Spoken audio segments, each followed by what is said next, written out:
This podcast and content posted by Dr. Judith Joseph is presented solely for general informational, educational, and entertainment purposes. The use of information on this podcast or materials linked from this podcast or website is at the user's own risk. It is not intended as a substitute for the advice of a physician, professional coach, psychotherapist, or other qualified professional diagnoses or treatment. Users should not disregard or delay in obtaining medical advice for any medical or mental health condition they may have and should seek the assistance of their healthcare professionals for any such conditions. Donna Francis is an award-winning journalist and podcast host.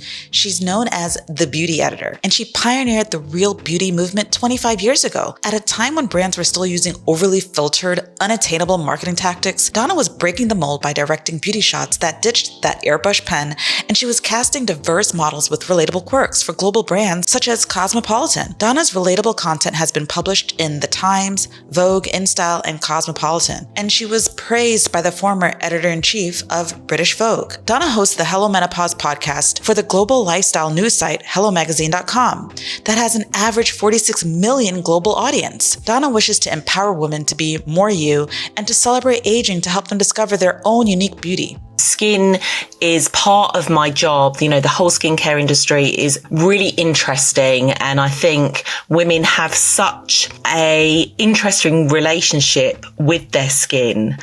It's a bit of the same one with their hair, actually. It can be it's a comfort blanket, I think, and it can really affect your mood. And I love all of that side of it. We don't realize that the skin is the largest organ in the human body, and the skin reflects how we're feeling.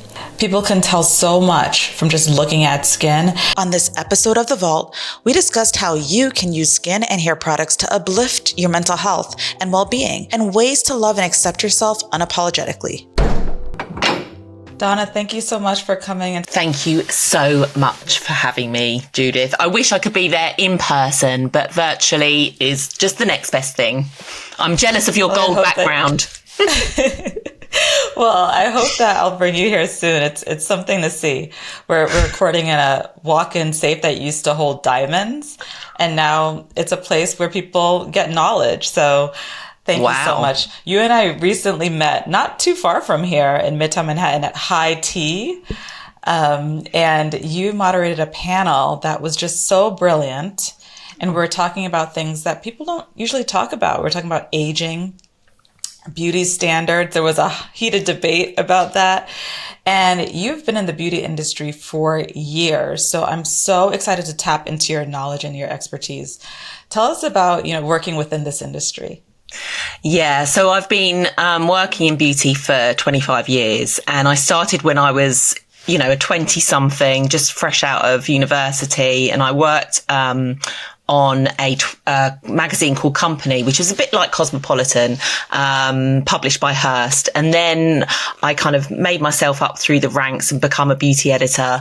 And I then worked on a teenage magazine called Cosmo Girl, which is like the kind of little sister of Cosmo. So that's where I really started to kind of get an insight into the importance of beauty and your mental health, because teenagers, that's a time when they're really reflecting on what they look like and how their skin is behaving. And that is the part of it that really is of interest to me. As you can see, if you're watching this on YouTube, I don't actually wear a lot of makeup. So skin is part of my job. The whole skincare industry is really interesting. And I think women have such a interesting relationship with their skin. It's a bit of the same one with their hair, actually. It can be it's a comfort blanket, I think. And if it's behaving, it can really affect your mood. And I love all of that side of it. Yeah, it's definitely a love-hate relationship for a lot of people, but it's important for your wellness. And I think that we don't realize that the skin is the largest organ in the human body. And the skin reflects how we're feeling. People can tell so much from just looking at skin. And also, the human touch, when you touch your skin, you're releasing a love hormone called oxytocin. So your sense of well-being comes from the way that you even touch and interact with your skin. So there's just so much here. There's so much depth. It's not just skin deep, no pun intended. And you review so many products. You have worked with so many experts. So you have this expertise that a lot of us don't have. Even as a physician, I don't have that expertise. So walk us through like some of the things that people like me don't even think about in terms of their skin. I mean, surprisingly, my skincare routine is actually quite simple. It's not full of lots of steps. For me, the most important thing is actually talking about touch is texture in a product. When I'm looking at products, often people say to me, how do you even start?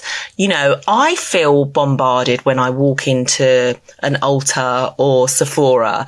What do you look for at first? And texture is actually a really important thing for me and my skincare products.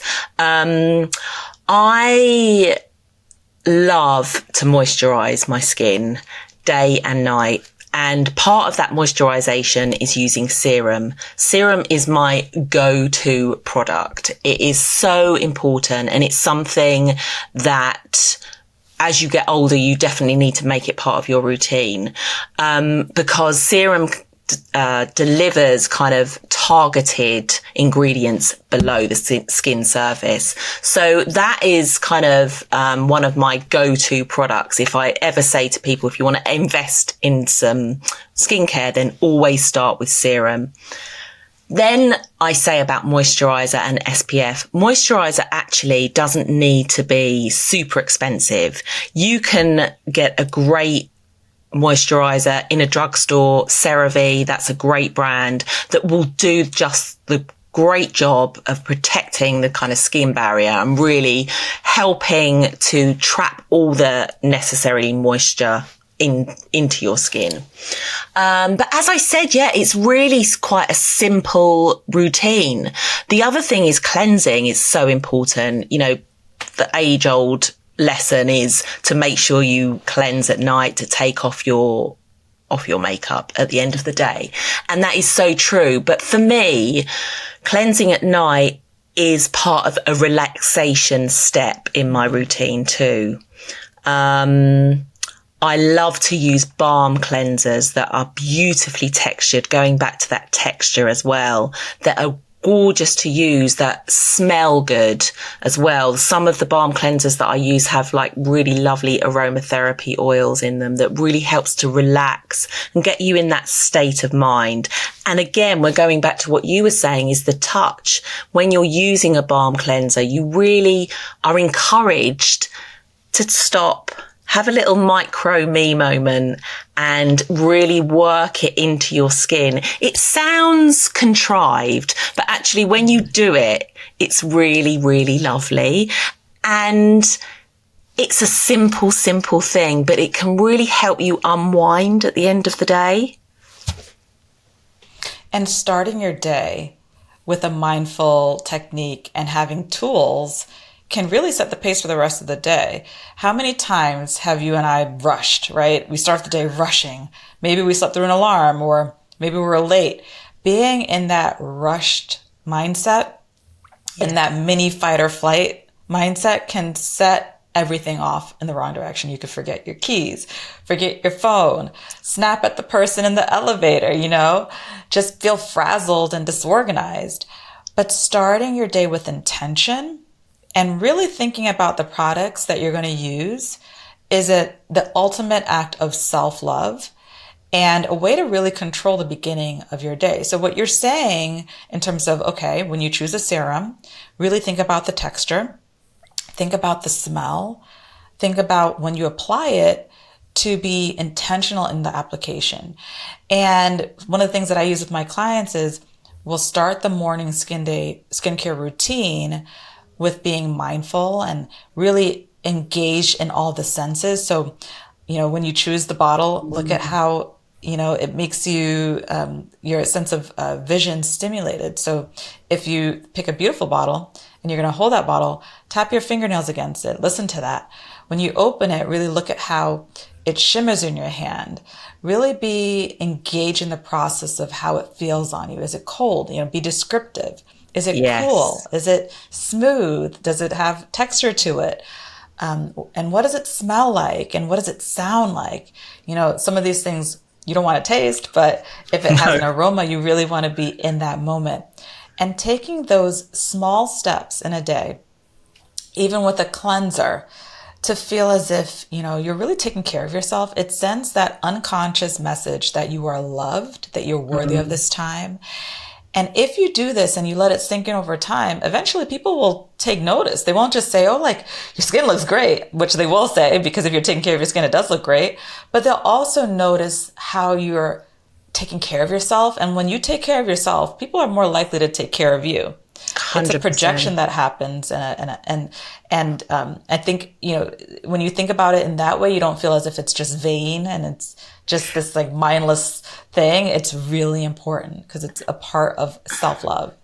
And actually, I think if you're, a busy woman and skincare is an easy thing to slip into your routine. I shower every morning, so I actually don't cleanse really in the shower because I've done all my cleansing the night before. But what I'll do is I'll really treat my skin with a lovely shower oil, and you're going to be in the shower anyway. So you don't have to make excuses to give yourself that me time. And as you say, the smell, I love to use shower oil because I feel like it makes your bathroom into kind of like a spa-like room, literally 2 minutes, 5 minutes in the morning. If you use a really good quality shower oil, that can really make a difference to how you start your day. It can really set you in a great, great mood. The other thing is I do try to do in the morning is have a cold shower, because that really helps my skin with my face top to toe. It really invigorates me and it kind of gets those endorphins going. I think at first you're a bit shocked and maybe your stress hormones are spiked a little bit, but then after time, it's that feeling that you have after running, isn't it? I feel like I really relax and just feel good for the setup for the day.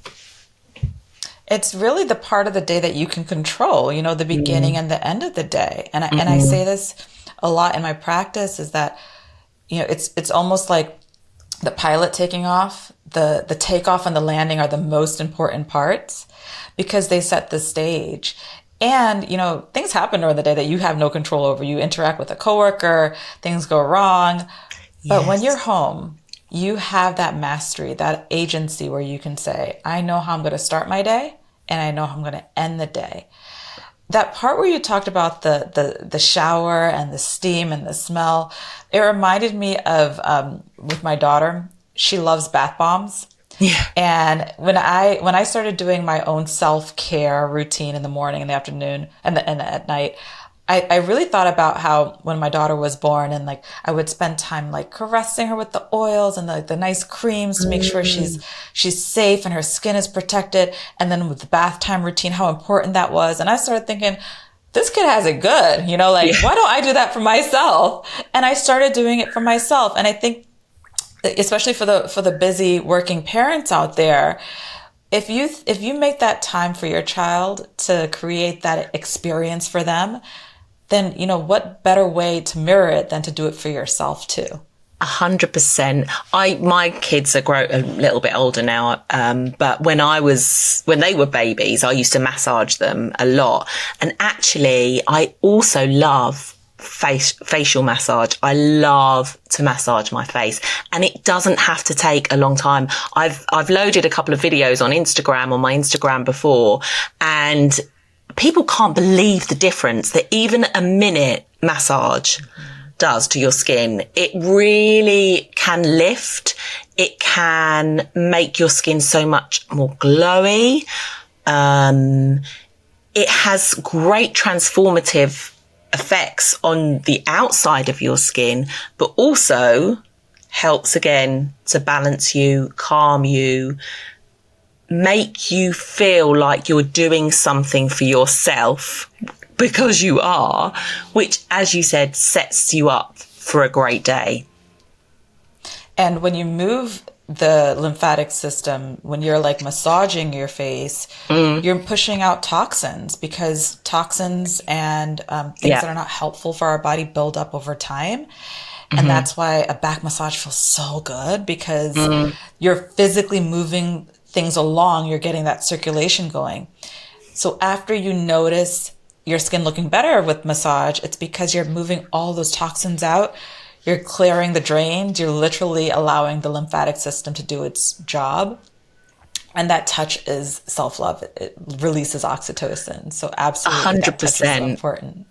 It's funny because a lot of people ask me, I have done jade rolling as well, which is another great way of treating your skin and your mind. But for me, there is nothing better than touch. I love using my hands. As you can see, I'm always expressing myself, but I feel like you feel like you're loving yourself more when you're touching your skin, if that makes sense. It absolutely makes sense. And with the pandemic, people were craving touch. They were told that, don't touch anyone, Yes. And we don't really take the time to process that we were told touch was so dangerous. We were told that, that could kill you. Yeah. But then no one came out and said, we have to retrain ourselves, because touch, which is something that we took for granted, was then ripped away from us. And then many of us are still in that mindset of like, touch is dangerous. Touch could kill me. Yeah. And we're depriving ourselves of touch. And isolation is a really big problem. Loneliness is a really big problem. So really, taking stock of the fact that touch is so important and incorporating that touch into our day-to-day wellness plan can heal us. It's literally part of our healing. It's funny you say that about the pandemic, and I feel like that's when I really got into my slow beauty routine. That's what I call it. That slow taking time, like you were saying, picking up on the senses, picking up on the bottles and the smell and the texture. It allowed me more time to do that. And I have continued doing it as life has picked up and got busier, and we can go out and stuff. But I do feel like the pandemic really helped me. That was a turning point in my skincare routine, actually. No, we did talk about the beginning and the end of the day, but what are things that people can do? Let's say they're out and about. People have, anxiety, they have depression, and just like life, life is stressful. What are things that they can do when they're out and about, when they're at events and they want to self-soothe? What are some of the key products that they can consider using when they're in those moments? I mean, you get some great, I go back to aromatherapy. There's some great rollables out there. There's a brand called Aromatherapy Associates that's actually British, but they're available worldwide. And they have some great blends. There's one called, Inner Calm, I think it's called. Inner Strength, that's the name of it. And it has clary sage, which is really great for clarity, and frankincense, which is really comforting. And they do these lovely rollables that I actually keep in my car. And you just put them on your pulse points, on your wrists, behind your ears, and the smell is so gorgeous. And again, just that little moment of feeling that going on your wrist and then the smell, it really can make a difference. So that's one of my favorite ways to kind of de-stress during the day. The other way, I love hand cream. I can't go lip balm and hand cream. I absolutely love. And you can give yourself a lovely hand massage when you're applying hand cream, and that can just make you stop, slow down, gather your thoughts. If you're stressed, I don't know, with work and you're about to go into a meeting, just grab some hand cream off your desk, rub your hands together, feel the texture, give yourself a little massage, a little palm massage, and it can really help you just come back to the moment, gather your thoughts, and also feel better. What you're describing is grounding. And many of us, when we have especially histories of trauma, a scent can transport us to a bad place, but a scent has the power to transport us to a more pleasant place and to give us a sense of mastery over our current situation. And I love that we can use something as easy as a hand cream, as a roller fragrance, to help us to stay present so that when we're overwhelmed and in fight or flight, we can really stay grounded in the moment and feel as if everything's going to be okay. I love, love, love that. That's funny. As you were saying that as well and talking about the scent and the memory of scent, I really use scent actually throughout my day to help me feel either empowered. Just before this podcast, I sprayed a perfume called Outrageous by Frederic Malle. It's one of my favourite perfumes because it makes me feel more confident. So I do believe that fragrance can really help you adjust your mood however you want it to be adjusted during the day. So that is a big, big one for me too. And the panel that we were on together, there was a heated debate about aging and beauty and so forth. And, you know, people have their opinions about it. You don't wear that much makeup. I love glam. And so there's no right or wrong. No. And so I think it's important to be intentional and aware. What are ways that you can use a beauty routine to empower you, and ways that you feel as if you're being your authentic self? I think it's also personal. And as you say, some women use a red lipstick to make them feel powerful, to make them feel noticed. I have done that in the past, actually. So it is very personal. Again, I say fragrance. That really helps me feel intentional and comfortable in my own skin. But a lot of it really does come from within, and that's where your work is so important, because you meet a lot of women that will look in the mirror and they'll feel so bad about themselves because their inner voice is telling them to look at all the negatives. So I feel like you really have to change your mindset. And when you wake up in the morning and you look in the mirror, you've got to train yourself to look at what's good. You know, you might have lovely eyelashes, you might have great skin, you might have a lovely beauty spot. Look at that and make the most of that. Don't focus on the negatives, because we are all aging, unfortunately. There's nothing we can do about it. Obviously, there are ways that we can help reduce the fine lines and the wrinkles and everything else. But I feel like I don't want to look 20 years younger. I want to look my age. Oh no, I want to own my age, because actually aging is a blessing and it's a great thing. But I just want to look well. And I think the way we can do that is very personal, because someone might think, well, I need to look bronzed to look well, or someone might want matte skin because that makes them feel really great.